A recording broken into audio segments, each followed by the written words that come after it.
Hello, sewing people of the internet, and also running people, if any of you happen to have clicked on this. So this, no promises, but this should be the last video for a little while that has running content involved. I've made videos of all the things I'm going to talk about in this, but I think one aspect of MYOG, make your own gear, DIY sewing projects that maybe gets overlooked, or I haven't noticed it on the internet that much, is follow-ups on, hey, I made the thing, but then I used it, and how did it work, and did it hold up, and is it lasting, and that kind of thing. I've done some videos on this before, showing some stuff that I made years ago, but in this video I just want to talk about the things I made for my 50-mile ultramarathon in the Florida Keys. I ran that 4 days ago, and my goal for the run, my goal was to finish the run, but my secondary goal was to make shirt, shorts, hydration vest, and waist pack, fanny pack, sling bag, whatever we're calling them. And to my utter amazement, I actually accomplished both goals. So yay me, I finished the run. I'm not going to talk a lot about the run, relatively speaking. I will put a link in the description below to my second channel, my much neglected second channel, where I make videos about the things I do when I'm not sewing. So if you have any interest in kind of a race report and some footage from the race, I'll put that there. So, two of you, I'll see you there. Anyway, without further ado, so I made the running shirt, shorts, hydration vest, and the waist pack. And one bonus item, I didn't make this for the race. I made this a couple of years ago at least now. This is a bottle carrier for running, so I put a bicycle bottle in this and wear it like this. There was one section of the run, maybe two sections, where I needed to carry even more fluids on me. It was very, very hot, so I used that to add another bottle of fluid. I guess the first thing we'll talk about is the hydration vest.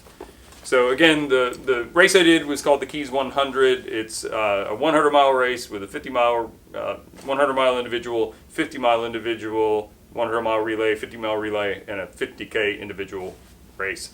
But they call it the Keys 100. So I was doing the 50-mile individual race. The Florida Keys, if you're not familiar, is a chain of islands in the southern tip of Florida.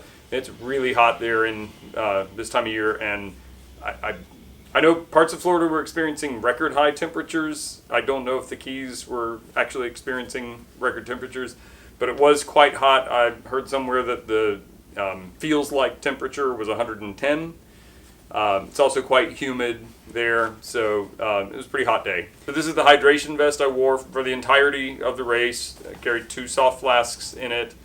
I'm going to put a link to a playlist of all these things, so if you have more interest in how I made this, you can check it out. But it's based on a pattern from Learn MYOG, and it has been awesome. I've used it, I guess I've got something over 100 miles on it now, and it's been fantastic. I really, really like it.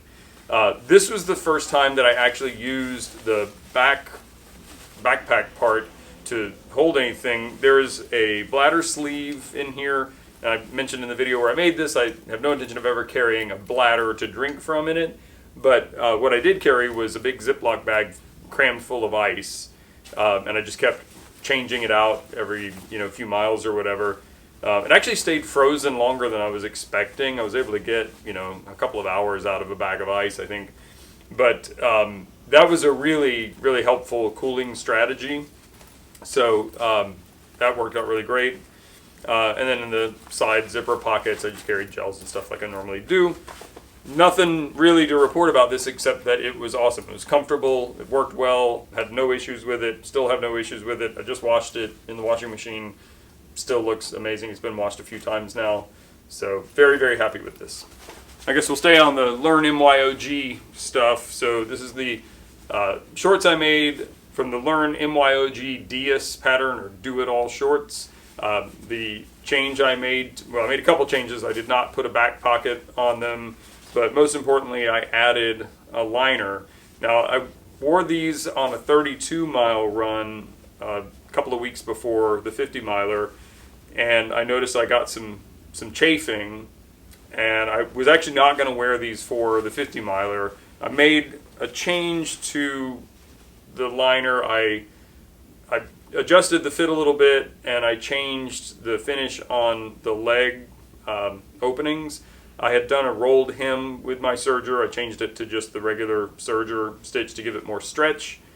I didn't notice that I was getting chafed until probably mile 46, 47, something like that. And what was happening, it's a little too personal to show you, but on my upper thigh, it started chafing. And I think what was happening is as the material was sagging from being wet all day, it eventually got into a position where it was rubbing against my skin, where it had not been for most of the rest of the day. That's my hypothesis. The shorts are awesome. I need to learn how to make a liner that doesn't interfere with me. And I literally just kind of pencil sketched a liner, drafted it from an existing liner in a pair of shorts, cut it out, sewed it in. So there's probably a lot that I don't understand about this. So the shorts are fantastic, though. I may just cut the liner out and just wear something else under the shorts. But in the meantime, the shorts themselves worked amazingly. And I mentioned when I made the video that I included pockets in the shorts, not to carry things while I was running, but just, when I get out of the car at the, race event, if I want to put my key or my phone or something in my pocket, I have that option. I ended up carrying Ziploc bags full of ice in my pockets. Again, it was super, super hot. So that was actually, I think, also a pretty effective cooling strategy. So I was glad to take advantage of the pockets for that. This was probably the most intimidating project for me. This was the running shirt I made. I made it based on a Thread Theory raglan t-shirt pattern. And the fabric is Polartec Delta that was provided by Discovery Fabrics. There will be a link in the description to Discovery Fabrics. If you use that link, your first purchase, you get $15 off. And I get credit for any purchases you make that I can use to get additional fabric.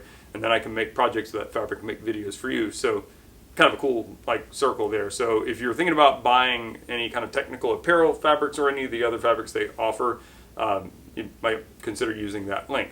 Anyway, the fabric, this particular fabric, Polartec Delta, is designed to wick moisture from your skin, but then hang on to it and not dissipate it as quickly as other more quick drying fabrics do. And the thinking behind that is to maximize evaporative cooling. This is something that should work very well in a less humid environment. I haven't done any scientific testing. I didn't wear this back to back with any other shirts. I've run a lot in similar conditions.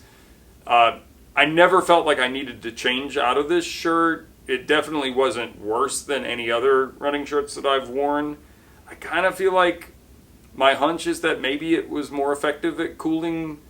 It's not night and day. It's not like wearing air conditioning or anything. Not in the situation that I was running for sure.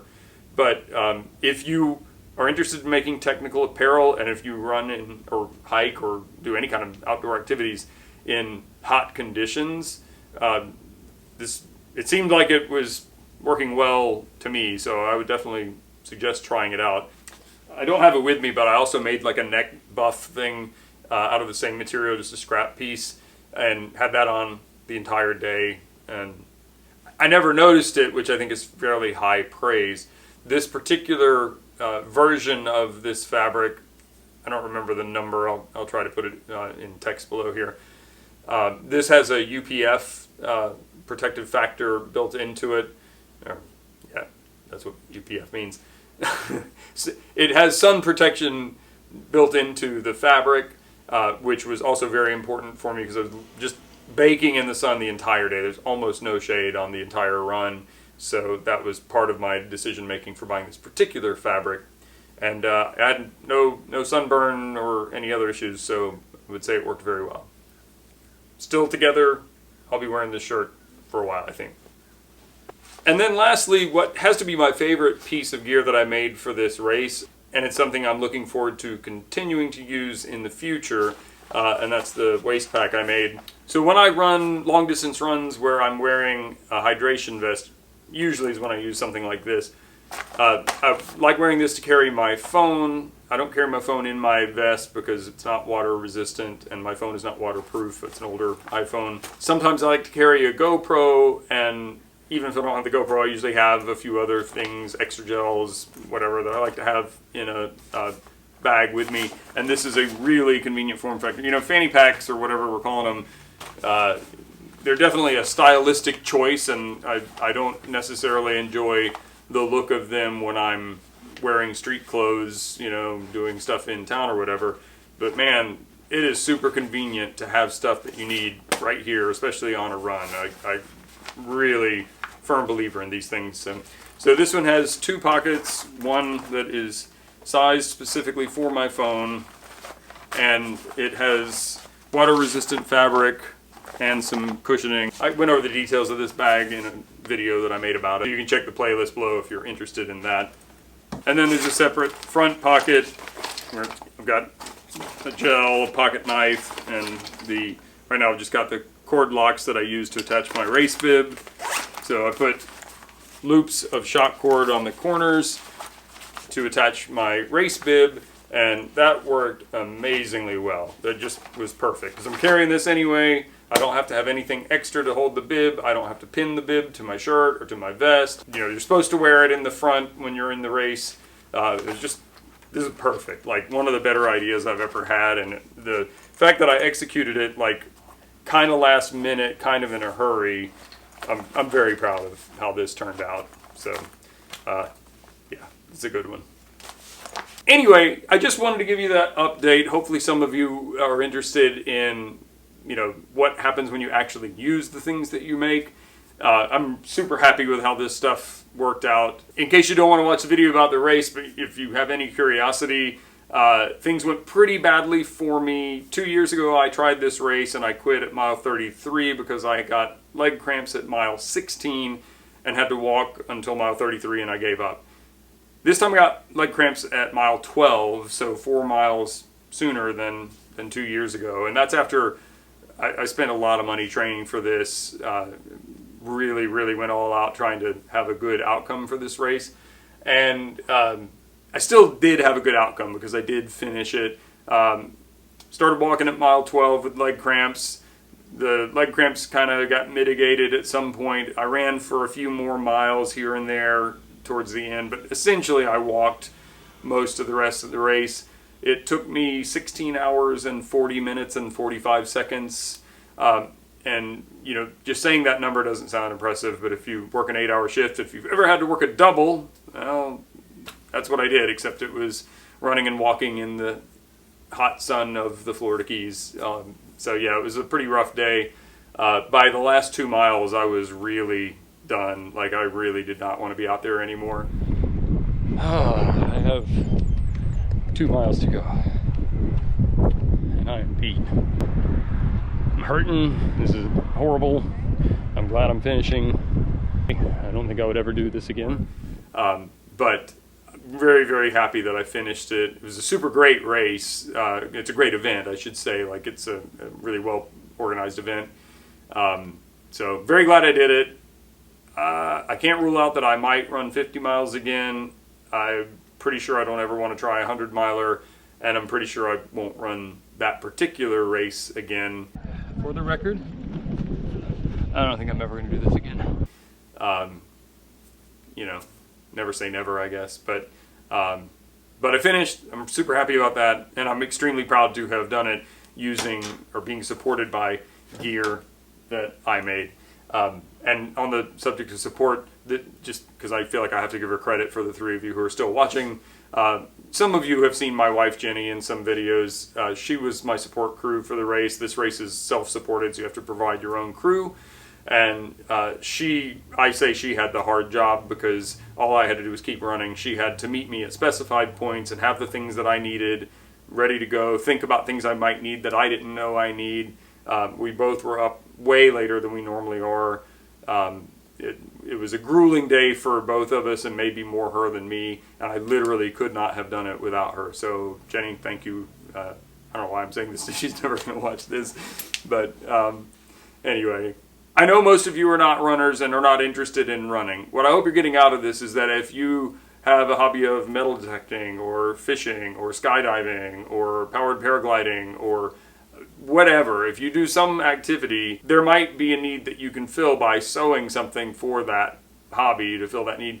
And I'm hoping that this will inspire you to do that with some confidence. So anyway, I hope you got something useful out of that. Thank you so much for watching. Thank you for clicking like if you did. And if you didn't, you know, it's a nice thing to do. You can ask questions or leave comments in the comment section below. That's also really helpful. If you're not subscribed, I don't normally talk this much about running, so maybe consider subscribing.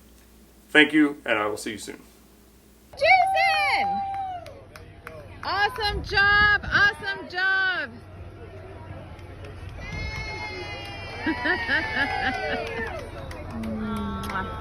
Congratulations. Thank How you. many miles did you do? 50.85. Since you asked.